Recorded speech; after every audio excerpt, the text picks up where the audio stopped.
ಪ್ರೀತಿಯ ಪೋಷಕರಿಗೆ ನಮಸ್ಕಾರ. ನಾನು ನಿಮ್ಮ ಪ್ರೀತಿಯ Tejaswini. Welcome to Tejas creative YouTube channel. ಯೂಟ್ಯೂಬಲ್ಲಿ ನೋಡ್ತಾರೆ ಸಬ್ಸ್ಕ್ರೈಬ್ ಮಾಡಿ, ಪಕ್ಕದಲ್ಲಿರೋ ಬೆಲ್ ಐಕಾನ್ ಕ್ಲಿಕ್ ಮಾಡಿ. ಫೇಸ್ಬುಕ್ಕಲ್ಲಿ ನೋಡ್ತಾರೆ ಫಾಲೋ ಮಾಡಿ. ಈ ವಿಡಿಯೋ ಇಷ್ಟ ಆದಲ್ಲಿ ಸಬ್ಸ್ಕ್ರೈಬ್ ಮಾಡ್ಕೊಂಡು ನೋಡಿ. ಕ ಅಕ್ಷರದ ಹೆಣ್ಣು ಮಗುವಿನ ಹೆಸರುಗಳು. ಈ ವಿಡಿಯೋ ಇಷ್ಟ ಆದರೆ ನಿಮ್ಮ ಫ್ರೆಂಡ್ಸ್ಗೆ ಫ್ಯಾಮಿಲಿಗೆ ಶೇರ್ ಮಾಡಿ. ಕಶ್ವಿನಿ,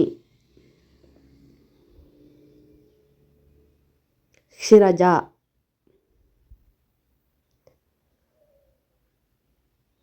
ಕೈಲಾಶ್ವಿ, ಕಶ್ವಿಕಾ, ಕೃತಿಶಾ, ಕೃತ್ವಿ,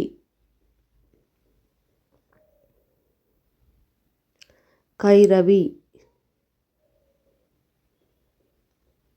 ಕಲಾನಿಧಿ. ನನಗಿನ್ನೂ ವಾಯ್ಸ್ ಸರಿಗಿಲ್ಲ, ಯಾರೇ ಬೇಜಾರು ಮಾಡ್ಕೋಬೇಡಿ. ಕಾಲ್ಯ, ಕನಿಕಾ. ಈ ವಿಡಿಯೋ ಇಷ್ಟ ಆದಲ್ಲಿ ಲೈಕ್ ಮಾಡಿ, ಶೇರ್ ಮಾಡಿ, ಹಾಗೆ ಸಬ್ಸ್ಕ್ರೈಬ್ ಮಾಡ್ಕೊಂಡು ನೋಡಿ. Thank you for watching. Subscribe my channel. ನಿಮ್ಗೆ ಇಷ್ಟ ಆದ್ರೆ ಕಮೆಂಟ್ ಮಾಡಿ, ಸಬ್ಸ್ಕ್ರೈಬ್ ಮಾಡಿ.